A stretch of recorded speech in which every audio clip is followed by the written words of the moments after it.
ডাক্তারবাবু, ভারতবর্ষে হোমিওপ্যাথি ওষুধের মান নিয়ন্ত্রণ খুবই দুর্বল। যে কেউ যে কোনো ওষুধ বানিয়ে বাজারে ছাড়তে পারে।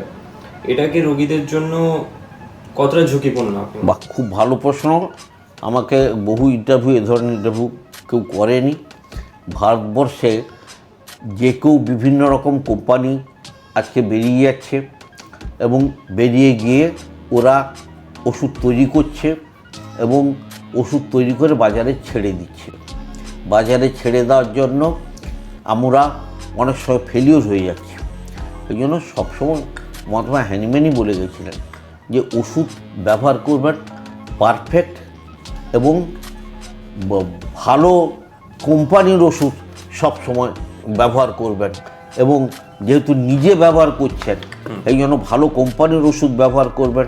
এ তো আমি কোনো প্রেসক্রিপশন করছি না, নিজে কিনে এনে ব্যবহার করব।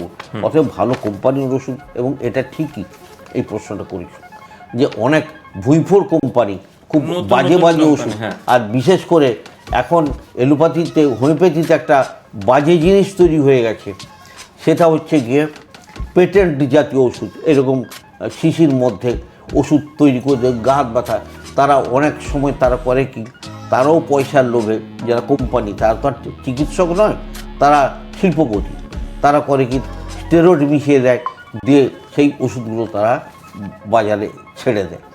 এগুলো সরকার থেকে এখন যাই হোক তো ভালো কথা যে ড্রাগ কন্ট্রোল অফিস, সে পশ্চিমবঙ্গ সরকার হোক কিংবা কেন্দ্রীয় হয়েছে এবং তারা এগুলোকে কন্ট্রোল করছে।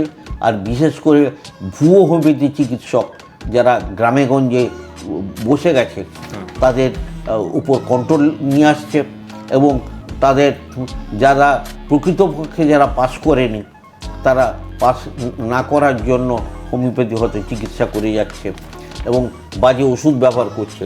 এটার দিকে লক্ষ্য রাখছে।